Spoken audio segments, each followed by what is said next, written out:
It was supposed to be a joyful summer retreat, a long weekend in Yosemite, one of the most breathtaking national parks in the world.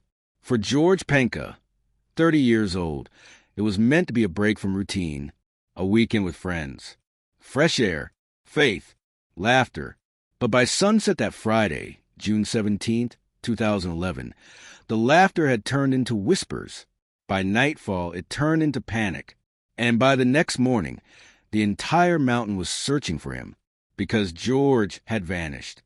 The day started like any other day in Yosemite Valley. Sunlight slicing through tall pines, the smell of pine resin and cold granite, tourists spilling out of vans, snapping photos of Half Dome glowing in the morning light. The park was alive, full of energy and noise. Among the crowd was a group of about 80 people from a Central California church, the G3 Church in Tulare. They were a tight-knit community, families, friends, youth members, camping together for a weekend, reconnecting with nature and faith. That morning, George joined a smaller hiking group heading up Upper Yosemite Falls Trail, a challenging 7.2-mile round trip that climbs over 2,600 feet to the top of the tallest waterfall in North America. The kind of hike that tests you but rewards you with views that make you feel like you're standing at the edge of the world. The trail is breathtaking and brutal. It starts in the warmth of the valley, surrounded by trees and the sound of water, but quickly turns into steep switchbacks cut into sheer granite. There are sections where the trail narrows to the width of a single boot, with a 2,000-foot drop only a few steps away. Still, George wasn't new to outdoor adventures. Friends later described him as calm, dependable, and strong, someone who didn't take unnecessary risks. He was dressed appropriately: jeans, a t-shirt, hiking shoes, carrying a small day pack. Nothing out of the ordinary. By mid-morning, the group was climbing in single file, chatting between breaths, the sound of the roaring waterfall always nearby. Witnesses later said George was near the middle to back of the line, sometimes pausing to rest, but never far behind. At the halfway point, they stopped at a lookout where the waterfall sprays mist across the trail, everyone laughing, posing for pictures, eating snacks. It was one of those picture-perfect Yosemite moments.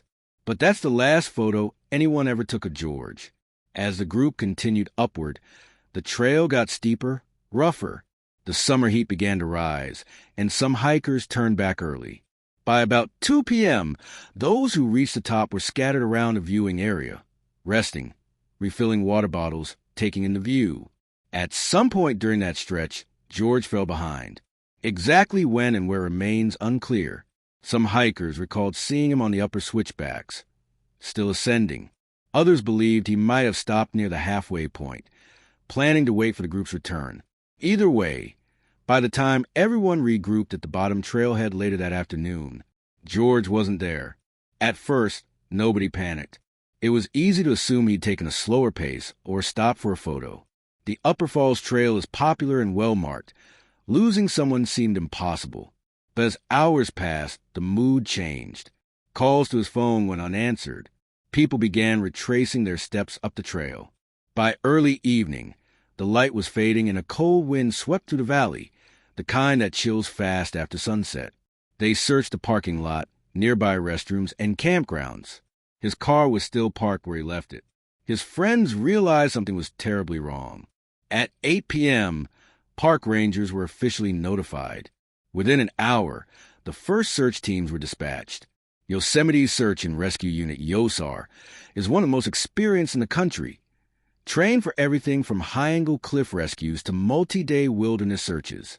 But even for them, this case would become a nightmare. They began with the obvious routes: the Upper Falls Trail, the connecting paths toward Eagle Peak, nearby drainages. No sign of George. No footprints. No discarded water bottle or backpack. That first night, a storm rolled through, brief but heavy enough to wash away tracks and scent trails. By dawn, helicopters were in the air, and hundreds of volunteers had arrived to help. Searchers fanned out across an area spanning several miles. They used infrared cameras, rappelled into ravines, and brought in search dogs. Rangers rappelled down the side of Yosemite Falls itself, scanning ledges for any trace of clothing or movement. But the mountain gave them nothing. Yosemite can be deceptive. From the ground, the trails look straightforward, well-worn and safe. But off-trail, even a few steps into brush can turn into a maze of loose rock, deep crevices, and blind drops. Rangers have seen hikers slip into narrow fissures or fall into hidden water channels. But usually, something turns up: a shoe, a pack strap, a torn piece of fabric. In George's case, nothing. No signs of fall. No trace of a struggle. Not even a footprint off the main trail. One ranger later said quietly, "It was as if the mountain opened and swallowed him." The official search continued for nearly a full week. More than 100 rescuers on foot, horseback, and helicopter. Each night, they gathered at the base of Yosemite Falls, exhausted, comparing notes and maps. Every lead turned into a dead end. A few search dogs reportedly picked up faint scents that led uphill and then stopped abruptly, as if cut off. That detail, the abrupt ending of scent trails, would later echo in other Yosemite mysteries, fueling endless speculation. On June 23, 2011, 6 days after George disappeared, the Park Service made a painful decision. The official search was suspended. The statement read plainly, "After an extensive search involving air, ground, and canine units, no sign of Mr. Penca has been found. The search is now in limited continuous mode." That meant unless new evidence surfaced, active searching would stop. George's family refused to believe it was over. They drove up from Tulare, joined by church members, praying together near the trailhead. Flyers went up across Yosemite Valley, featuring George's photo. Smiling, gentle eyes, dark hair, 30 years old, 5 feet 10 inches, around 240 pounds. Each day that passed without a clue only deepened the sense of unreality. How could man disappear in broad daylight, surrounded by people on a crowded trail? Park rangers themselves struggled to explain it. There was no foul play suspected, no sign of a fall or medical distress.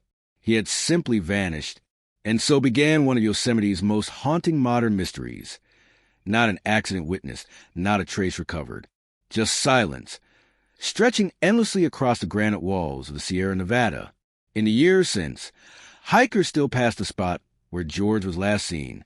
They look out at the thundering falls, at the dizzying drop into the valley below, and they wonder what happened in those last minutes, what George might have seen, what choice he made, what the mountain might be hiding.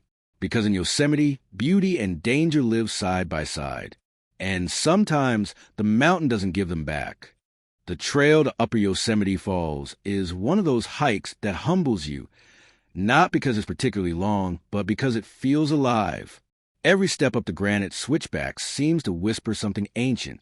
By late morning on June 17, 2011, a group of nearly 40 hikers from St. Joseph's Catholic Church in Lompoc, California, were making their way up that very trail. It was meant to be the highlight of their church camping trip, a challenging, spiritual trek to one of the park's most famous views. Among them was 30-year-old George Penca, a quiet, good-natured man who'd volunteered to help lead the youth group. He wasn't an experienced mountaineer, but he was the kind of person others felt safe around, dependable, steady, patient.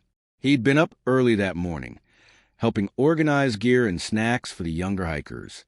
Witnesses say he seemed in good spirits as the group set off from Camp 4, joking about how he'd earned his dinner by the time they got back. The day was bright, deceptively so.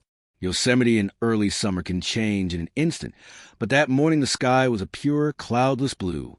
The group made good time to the shaded lower trail, stopping often to hydrate and admire the breathtaking drop of Yosemite Valley behind them. Photos taken that morning show smiling faces, wide-brimmed hats, and the shimmer of sunlight filtering through pine branches.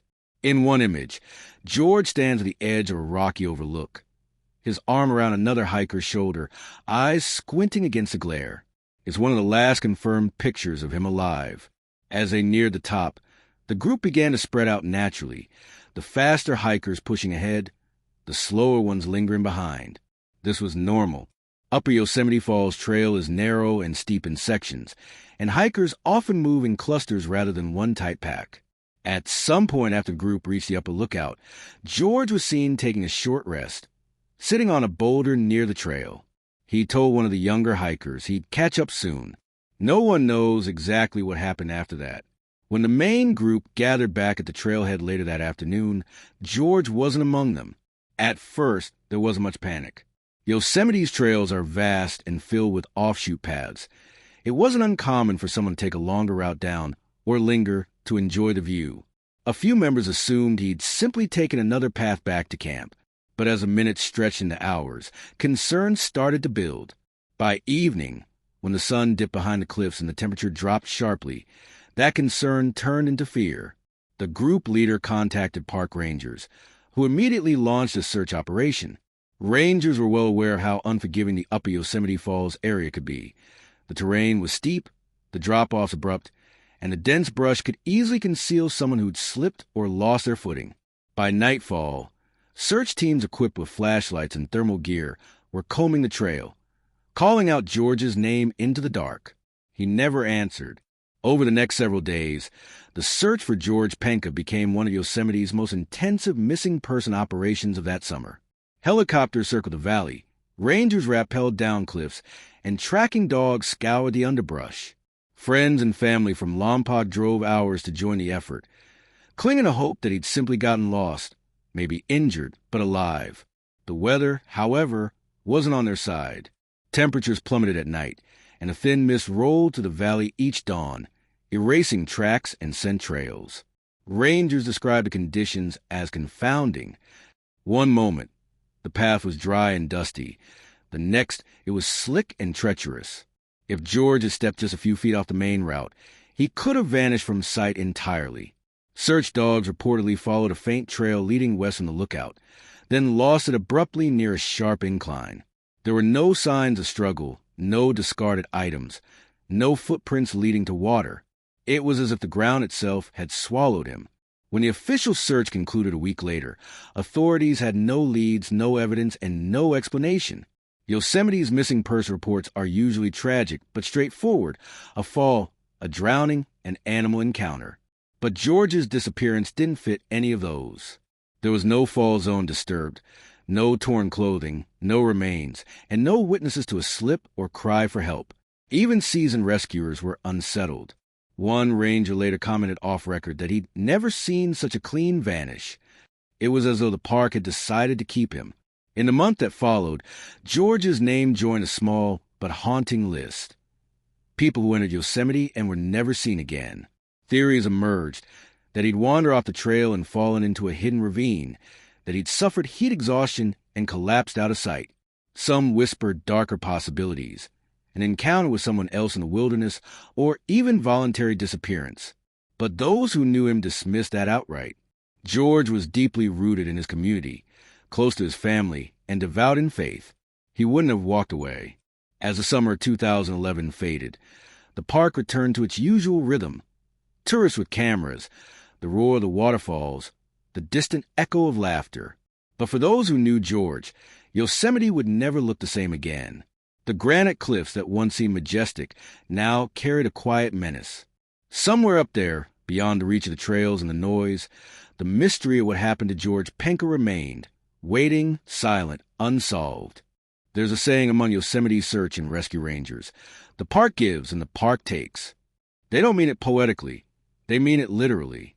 Yosemite National Park, with its staggering beauty and postcard perfection, hides a geography that can erase a person as easily as a gust of wind. To understand what happened to George Penca, you first have to understand where he vanished. Yosemite is not just cliffs and waterfalls. It's a maze of granite domes, fissures, talus slopes, and dense pine forests stitched together by narrow, twisting trails. A person can step 10 feet off a marked path and disappear from view completely. Sound doesn't carry the same way up there. Shouts echo, bounce, fade. The wind through the pines drowns everything. Even the roar of Yosemite Falls itself, the very feature George was hiking toward, can swallow a human voice whole. Every ranger station here knows the stories. Hikers who stepped aside to take a photo and were never seen again. Climbers who fell into unseen crevices. Tourists who waded too close to the river's edge and vanished downstream. But Yosemite's missing person record is darker than most realize. Since its establishment as a national park in 1890, Hundreds of people have gone missing within Yosemite's 750,000 acres. Many never recovered. Some vanish into obvious danger, a misstep off a cliff, a swept-away current, while others simply dissolve into the landscape. The Upper Yosemite Falls Trail, where George disappeared, is a prime example of this danger masked as beauty.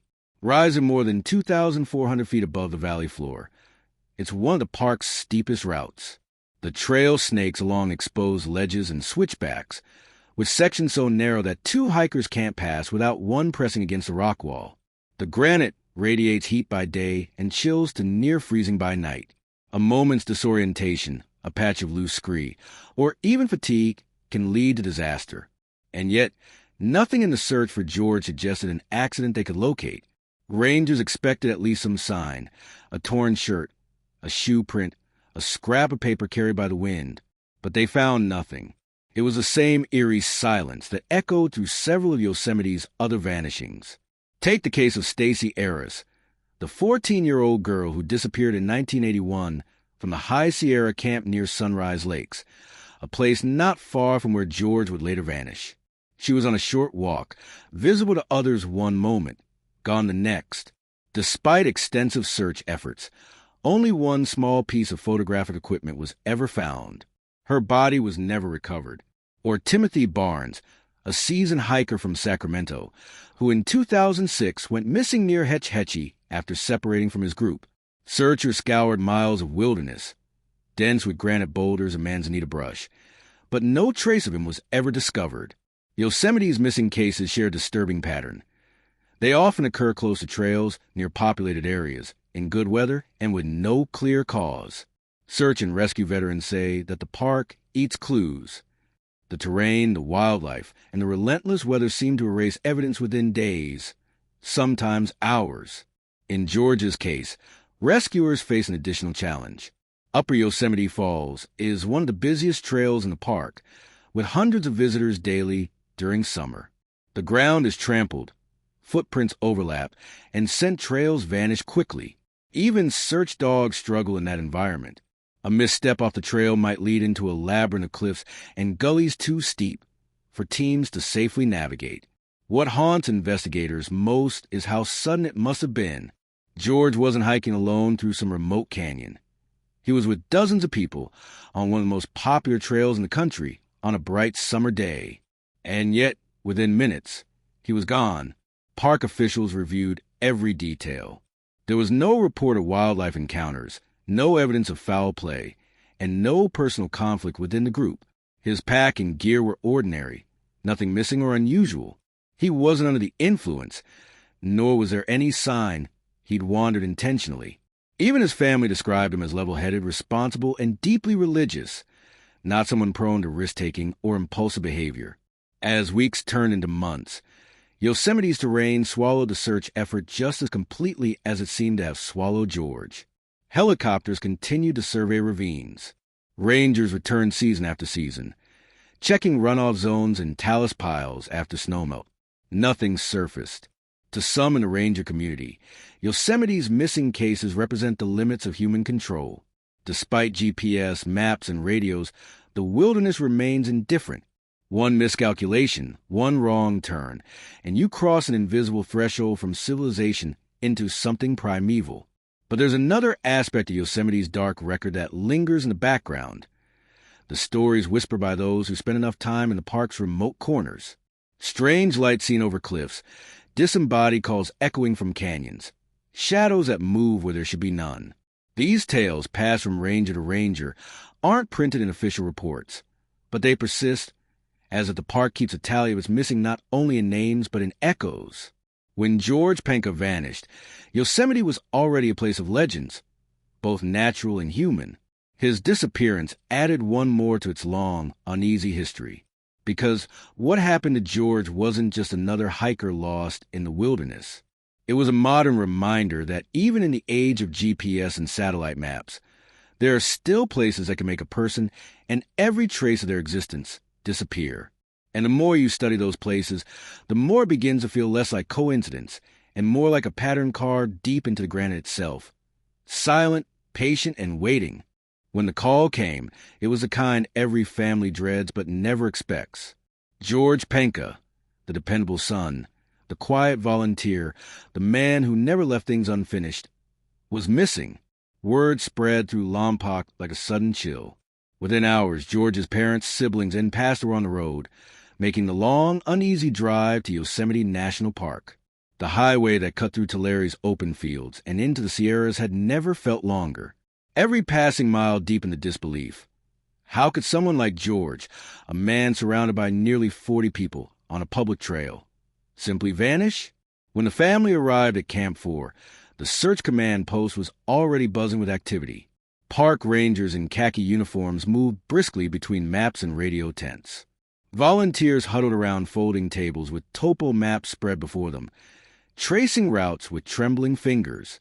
The smell of pine mixed with gasoline and coffee. Hope and exhaustion hung in the air together. George's mother stood silently, scanning every ranger's face for a clue, a sign, anything. When she asked if he might have simply walked down another trail, one ranger lowered his voice and said softly, "Ma'am, we've searched every possible route." But she refused to accept that. None of them did. Each evening, as daylight began to fade behind the towering granite cliffs, the Penca family joined search teams at the base of the Upper Yosemite Falls Trail. The ritual that formed in those days would become one of the most haunting aspects of the case. As the sun dipped low, searchers would stop, face the mountain, and call out George's name. Their voices would rise, echoing off the stone walls, carried upward by the wind. "George, George, can you hear us?" Every night, the answer was the same. Silence. The echo returned, faint, almost mocking, fading into the granite until it was indistinguishable from the sound of the falls. George's pastor, Father Miguel, organized prayer circles at the trailhead.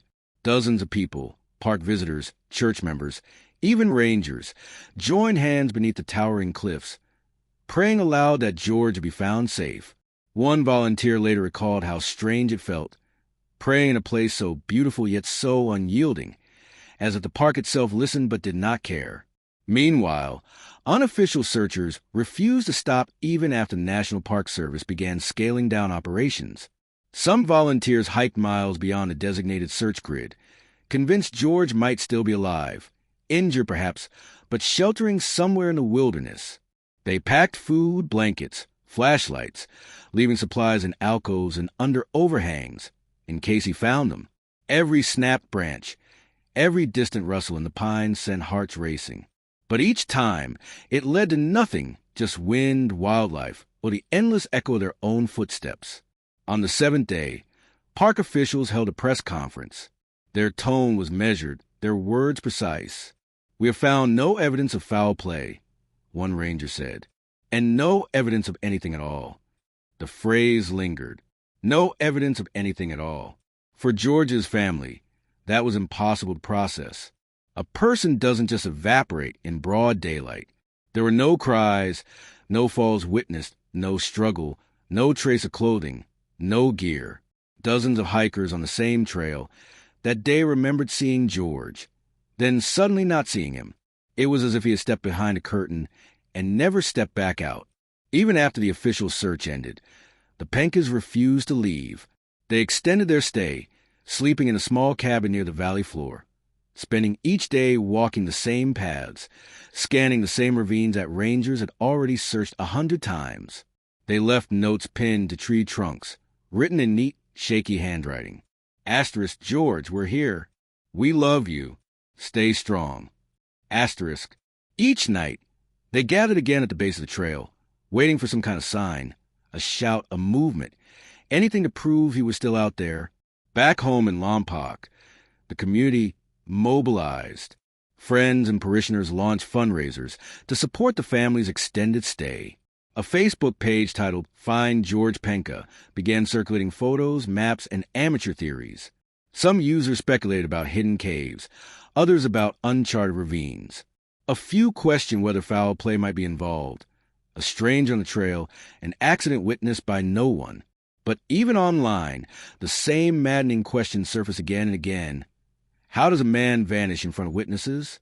Those who knew George best described him as grounded, patient, and deeply faithful. He wasn't reckless, and he wasn't the type to wander off. His family clung to that image, not the mystery of his disappearance, but the certainty of who he was. They prayed for a miracle, for a phone call, for a hiker to stumble upon him in some miracle of endurance. But the days turned to weeks, and the silence deepened. When the Pencas finally left Yosemite, it wasn't because they believed George was gone. It was because they couldn't bear to drive away each night, knowing he might still be somewhere up there, cold, hungry, and waiting for rescue that would never come. Father Miguel told reporters later that leaving felt like abandoning sacred ground. "We came here to find George," he said, "but this place it took him. It's as if the mountain decided he belongs to it now." In the years that followed, every time the family visited Yosemite, they stopped at the same spot beneath the falls, looked up at the cliffs, and whispered his name. The echoes always came back, faint, fractured, fading into the same eternal silence that had swallowed him.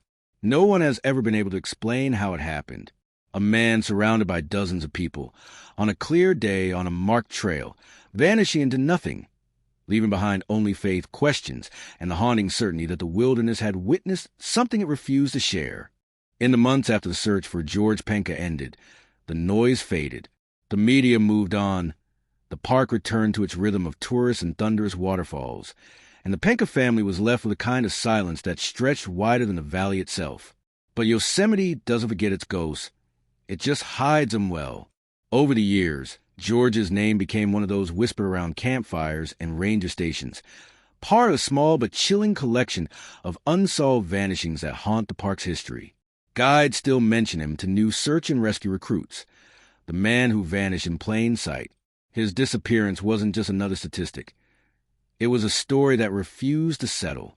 Each time a new missing person alert went out from Yosemite, a hiker overdue, a camper lost, George's name resurfaced. People remembered, and online, his story took on a second life. By 2014, internet forums devoted to missing in the wild cases had begun dissecting his disappearance in detail. Posters on Reddit threads, wilderness blogs, and YouTube comment sections mapped out theories using satellite imagery and topo maps. Amateur sleuths traced every possible route from the spot where he was last seen. They argued over the slope gradients, creek flows, and the geological patterns that might conceal a body. But the longer the silence stretched, the stranger the theories became. Some hikers swore they'd seen a lone figure in a gray shirt near Upper Yosemite Falls in later years, a fleeting silhouette moving between the rocks. Rangers investigated these claims each time, but none ever produced evidence. One hiker in 2016 told rangers she'd heard someone calling faintly from the North Ridge, but when teams went to check, there was no one there. It was probably echoes, they said. In Yosemite, sound plays tricks. The walls bounce voices back in warped ways, sometimes making a single shout sound like a crowd. Still, the story spread, and before long, the image of the man in the gray shirt became a kind of campfire legend. As online interest deepened, George's case was connected to a growing catalog of unexplained disappearances across U.S. national parks, hikers, hunters, and campers who had vanished under similar circumstances, in daylight near trails with no trace left behind. Researchers pointed out eerie similarities, sudden weather changes, missing footprints, complete absence of clues. Some cited data showing Yosemite as one of the top 3 national parks for unsolved missing person cases. The mainstream theories were the same ones rangers had proposed from the beginning. A hidden fall crevice, perhaps where the granite fractured and covered his body after slide. Animal predation, though rangers noted no signs of disturbance or scavenging were ever found. A sudden medical emergency, like cardiac arrest or heat stroke, followed by a fall into inaccessible terrain. Each was plausible, but each failed to explain how a man could disappear with no sound, no trace, and no aftermath visible to dozens of other hikers. Then came the speculative ones. Some claimed he'd been abducted, though by whom, no one could say. Others said he might have deliberately walked away, started a new life, though there was no motive, no pattern of behavior, and no evidence of preparation. And then there were the stories that wandered into the edges of the inexplicable, people suggesting that the wilderness itself played a role, that Yosemite, like some ancient living thing, chooses who it keeps. a stretch of folklore that blurred the line between respect and fear. Park officials, of course, rejected all of it. "We have one of the most thorough search and rescue programs in the world," one spokesperson said years later. "If he were there, we would have found him." But that's the haunting truth. They didn't. The case remains officially open but inactive. Each new season of snowmelt brings a flicker of hope that something, a piece of clothing, a bone, a fragment of camera, might emerge from the runoff. But nothing ever does. For the Penca family, hope has become something quieter, less about rescue and more about remembrance. Every June, they return to Yosemite Valley for a small but powerful ceremony that honors those who never came home. Families of the missing gather beneath the tall pines at dusk, candles flickering in glass jars. Names are read one by one, their voices trembling but steady. Hikers, climbers, campers, and then George Penca. The ceremony is both sacred and cruel. It offers closure in name only, a ritual acknowledgement that these people existed, and that their stories remain unfinished. One ranger, now retired, still visits the Upper Falls Trail every year on the anniversary of George's disappearance. He doesn't believe in ghosts. Not exactly. But he admits something about that section of the trail feels different. There's a weight to it, he once told a journalist. Not fear, just presence, like the mountain remembers. And that's the unsettling truth of Yosemite's missing. The park never tells you what it knows. Its granite cliffs and deep valleys keep secrets better than any human ever could. The elements shift, the snow erases, the water carries things away, and what's left behind isn't evidence. It's absence. For George Penca's family, for the volunteers who called his name into the dusk, for every searcher who walked that trail and heard nothing but the echo of their own voices, the silence of Yosemite had become its own kind of answer, one that says everything and nothing at all. Morning light crawls slowly down the granite walls of Yosemite Valley, brushing the pine tops with gold. At dawn, the Upper Yosemite Falls Trail wakes with the sound of footsteps.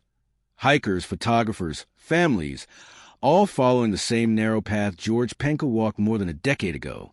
The air is thin and cold, and the thundering rush of the falls grows louder with every switchback. The forest smells of wet stone and pine sap. It is beautiful. It is dangerous. And for those who know what happened here, it is something else entirely. Sacred, almost haunted. The place looks unchanged. The same jagged boulders lean over the trail's edge. The same twisted cedar roots knot the ground. Yet, to the few who remember the story, there's an invisible weight to the climb, an awareness that somewhere, beyond the reach of the eye, this mountain still holds its secret. Each year, new hikers unknowingly trace George's final steps. Some pause to catch their breath at the overlook, where the valley unfurls below like a painting. They take photos. They drink water. They move on. None of them realize that they are standing where a man once stood, moments before he disappeared without a sound. The trail has become a living echo, the same path walked by thousands, but shadowed by one absence that refuses to fade. As the sun rises higher, the granite walls shimmer in mist. Down in the valley, the Merced River cuts through meadows bright with morning dew. Tourists laugh. The shutter clicks of cameras punctuate the air. And yet, if you stop and listen between the sounds, there's something else.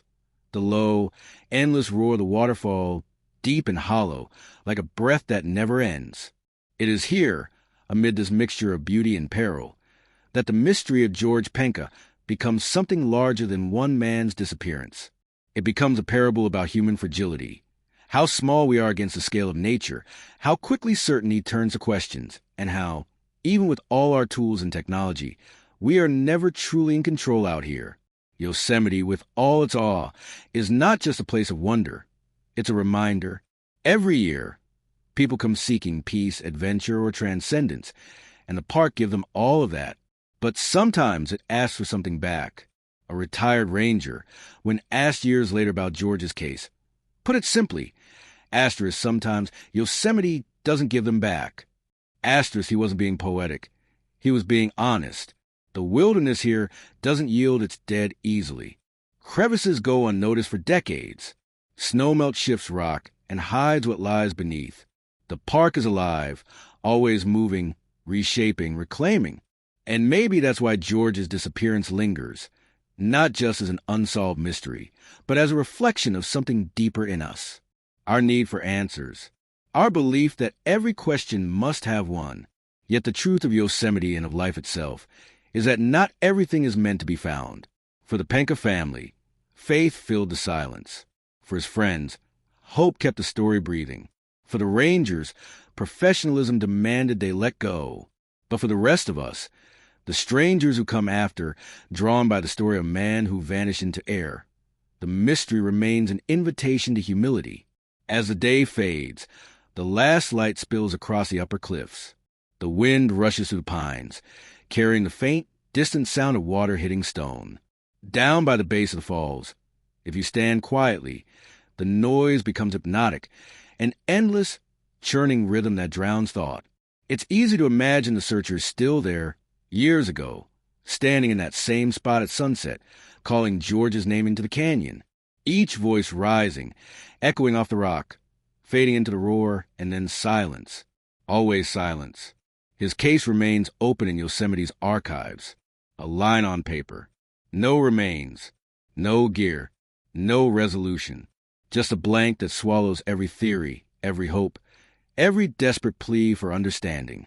And so, the story of George Penca ends where it began, on a trail carved by time and water, where beauty and tragedy coexist, and where the mountain keeps its counsel. As night falls, the last visitors make their way down, flashlights flickering between trees. The roar of the falls softens with distance. Then, for just a moment in the darkness between echoes, you can almost hear it, a name carried faintly on the wind. George. Then it's gone, leaving only the steady rush of water, and the echo that never truly stops.